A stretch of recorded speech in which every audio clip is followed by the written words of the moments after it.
6h30 partout en Côte d'Ivoire. Bonjour à tous et à toutes et merci de vous informer sur RTI 1. Comme vous le voyez sur ces images, il y a eu Conseil des ministres hier mercredi. Le Premier ministre Robert Begré-Mambé et son équipe se sont retrouvés autour du chef de l'État, le président Alassane Ouattara. Parmi les sujets évoqués, le projet de loi portant budget de l'État pour l'année 2024, plus de 13 000 milliards 720 millions de francs CFA.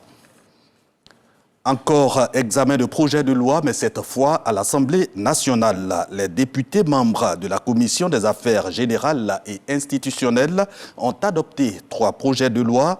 L'un de ces textes allonge la liste des incompatibilités avec les charges de gouverneur de district autonome. Moussa Konaté. La loi de septembre 2014 relative au financement des partis et groupements politiques ne prenait en compte que les partis politiques représentés à l'Assemblée nationale. Avec l'avènement du Sénat, cette loi connaît donc une modification par ordonnance. L'ordonnance portant modification des articles 3, 4, 5, 6, 7 et 20 de la loi numéro 2004-494 du 10 septembre 2004 relative au financement sur fonds publics des partis et groupements politiques permettra aux partis et groupements politiques ainsi qu'aux groupes parlementaires au Sénat de bénéficier d'un financement sur fonds publics. Du reste, au terme de cette ordonnance modificative, le financement alloué aux partis et groupements politiques représente désormais le millième des recettes fiscales de l'État et non du budget de l'État. Le texte est adopté par les députés, ainsi que le projet de loi de ratification de l'ordonnance modifiant la loi de décembre 2012 portant organisation des collectivités territoriales.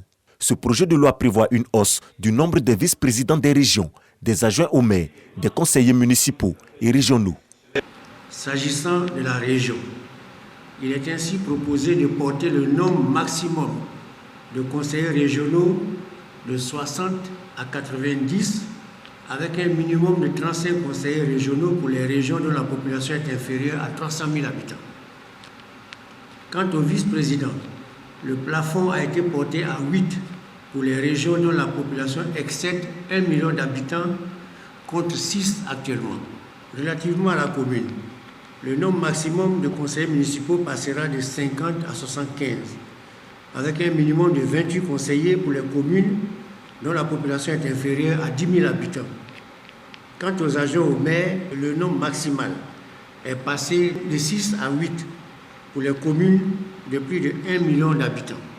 Les députés adoptent également le projet de loi portant modification de la loi 2014 portant création, organisation et fonctionnement du district autonome.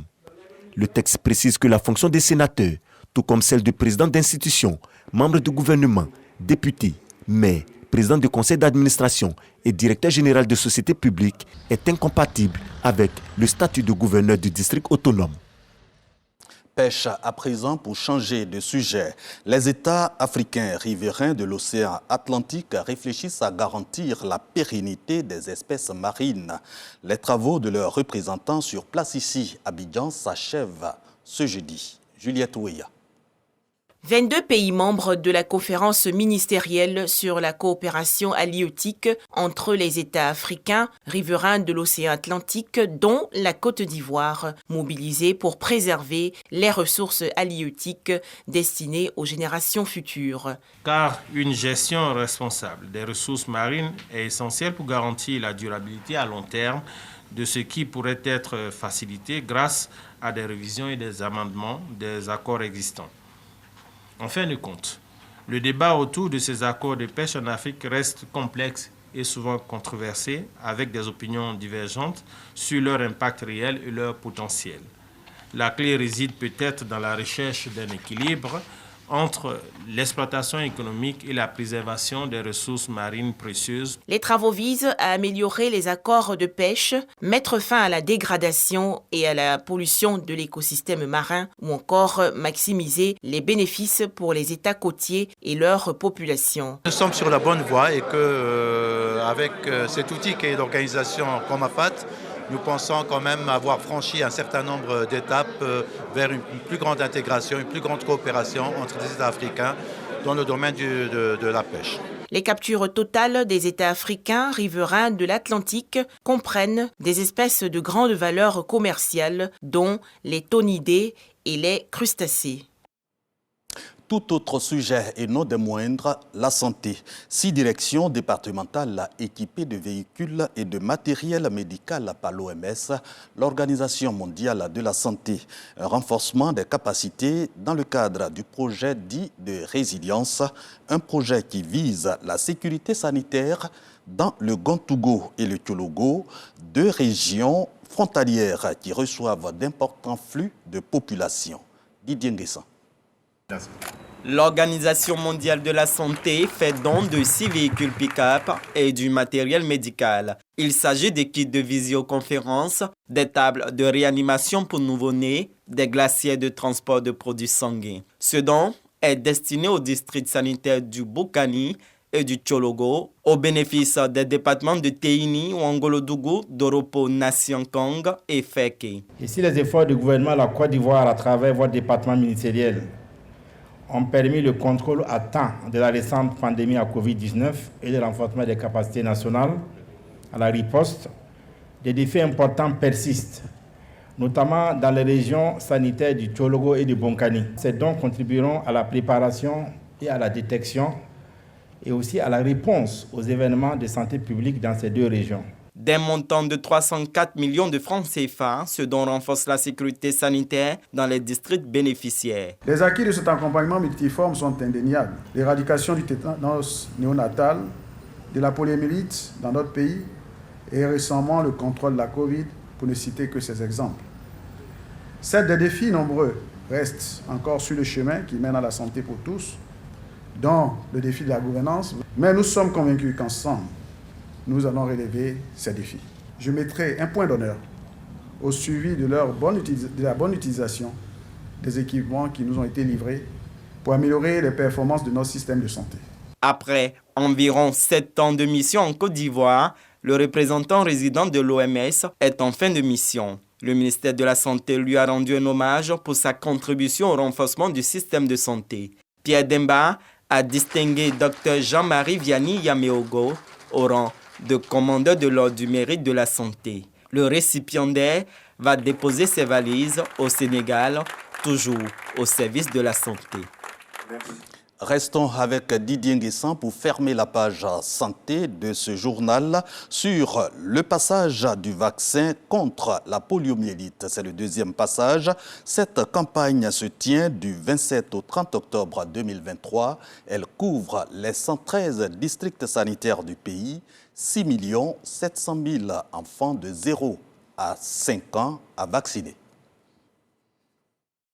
La 2e phase de vaccination contre la poliomyélite se déroulera du 27 au 30 octobre prochain. Plus de 6,7 millions d'enfants de 0 à 5 ans sont concernés sur l'ensemble du territoire, soit une couverture de 108% de la population cible.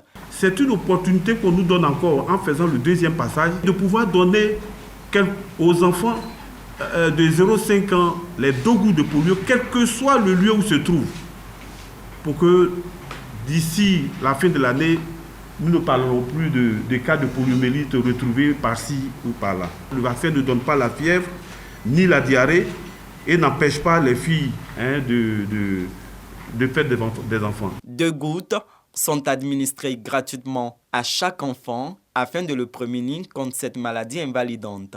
Rappelons que le premier passage a eu lieu du 22 au 25 septembre dernier. Le mot d'environnement porte sur la lutte contre les changements climatiques. Pour le financement de ces projets verts, la Côte d'Ivoire bénéficie de l'appui de la 3GI, la structure d'accompagnement des États pour l'accès au financement vert. La 3GI forme les acteurs sur le mécanisme de mobilisation des fonds verts. Le point avec Franck Quadio. Les changements climatiques, un impact certain sur les économies, d'où l'émergence des financements verts pour accompagner les projets mettant en avant l'économie circulaire, entre autres. La réalité est qu'il est aujourd'hui ardu pour bien des pays, dont la Côte d'Ivoire, d'avoir accès à ce type de financement. Depuis 2009, depuis Copenhague, on parle de fonds vers le climat, on parle de 100 milliards de dollars pour mettre ce fonds en marche. Et depuis lors, en tout cas, aucun pays africain, et la Côte d'Ivoire particulièrement, n'a accès à la finance climatique. Cette rencontre, inscrite dans le contexte de la 7e semaine globale pour la croissance initiée par le GGGI, est alors à propos. Il s'agit d'outiller les acteurs et partenaires locaux. C'est cette opportunité-là que nous donne ce matin le DJI pour amener toutes les parties prenantes, pour ne pas dire les acteurs ivoiriens, à maîtriser le processus, à monter les dossiers bancaires. La Côte d'Ivoire, depuis 2021, est engagée aux côtés de la GGGI, Institut mondial pour la croissance verte. En ligne de mire, l'accès à des types de financement bien précis. La Côte d'Ivoire a indiqué l'investissement vert comme priorité, les actions climatiques comme priorité, mais également toutes les questions qui tournent autour de l'agriculture durable comme priorité. Et partant de ces priorités, il est utile pour nous de pouvoir donc asseoir de manière concrète les différents programmes pour résoudre les priorités qui ont été soulignées par le pays. La question climatique, c'est aussi une préoccupation des collectivités. À cette rencontre, la région du Bélier, ancienne boucle du cacao, est bénéficiaire d'un plan climat territorial. On a fait le plan climat territorial. Il faut traduire maintenant ce plan en programme structurant et pouvoir ainsi lever les fonds qu'il faut. Nous serons probablement à la recherche d'au moins 33 milliards pour engager nos 24 actions qui ont été identifiées. Et c'est avec le DJI qu'aujourd'hui l'étude est faite. L'Institut mondial pour la croissance verte accompagne 72 pays partenaires et 45 pays membres. En culture, les artistes Roselyne Layo, Didi B, KS Bloom et l'arrangeur Tamsir, lauréats du Trace Award, un concours panafricain de musique et de culture. Nos 4 lauréats rentrent du Rwanda après avoir hissé dans le ciel africain le drapeau ivoirien. La ministre de la Culture et de la Francophonie, Françoise Remac, les a reçus. Question de leur traduire les hommages de la nation. Le reportage est signé Serge Pakomdidi et Herman Guivet. À peine rentré de Kigali au Rwanda, où il prenait part aux Press Awards et festivals, les artistes Roselyne Layo, KS Bloom, Tamsir sont reçus par Françoise Remarque, ministre de la Culture et de la Francophonie. Ces artistes ont rehaussé l'image de la Côte d'Ivoire à travers des trophées glanés. Roselyne Layo, sacrée révélation de l'année. KS Bloom, meilleur artiste gospel. L'arrangeur Tamsir, meilleur producteur. Didi B est reparti avec le trophée du meilleur artiste francophone. Belle moisson donc pour la Côte d'Ivoire. C'est une joie, c'est un honneur qu'on soit ici avec vous aujourd'hui. Ce trophée que vous voyez là, ce n'est pas pour nous, c'est pour le pays et c'est pour tous les francophones. C'est une fierté et c'est aussi preuve que le travail est apprécié. Des personnes remarquent ce qu'on fait et nous honorent avec ces trophées. Nous sommes très honorés. Nous tenons à dire un grand merci à Madame la ministre. Nous avons ramené ça pour la Côte d'Ivoire, pour la culture ivoirienne. Ces ambassadeurs culturels reçoivent les félicitations du ministère de la Culture et de la Francophonie. Le chef de l'État a déclaré l'année 2023 année de la jeunesse. Et comment mieux le récompenser qu'à travers ces trophées qui montrent que la musique ivoirienne est aujourd'hui reconnue de manière continentale et mondiale. On va aussi bien sûr remercier la première dame qui est aussi la marraine de tous les artistes qui y croient. Didi B qui a ramené aussi un prix n'est pas là, mais nous aurons l'occasion de présenter ces prix à la nation tout entière. Plateforme multimédia dédiée à la musique et aux cultures africaines, cet événement a réuni des artistes d'une trentaine de pays pour 22 catégories de prix. La Côte d'Ivoire, honorée avec 4 trophées. Il donne bois, manioc, mais il boit voodoo, chacun la maison. Dans l'actualité internationale, Proche-Orient, 20e jour de la guerre, Israël-Hamas envoie à Gaza ce jeudi de navires de la marine française pour soutenir les hôpitaux de la bande de Gaza bombardés. Annonce faite au Caire, en Égypte, par le président français. Emmanuel Macron ajoute qu'un avion français enverrait ce même jeudi du matériel médical au Caire. Et puis, aux États-Unis, le républicain Mike Johnson, élu président de la Chambre des représentants, le législateur de Louisiane âgé de 51 ans, est un allié de Donald Trump. Son élection met fin à 3 semaines de blocage du Congrès américain. Toujours aux États-Unis et dans le Maine, 22 morts dans des fusillades, mais bonne nouvelle, le tireur présumé identifié. Fin de ce journal. L'info revient au flash de 10h.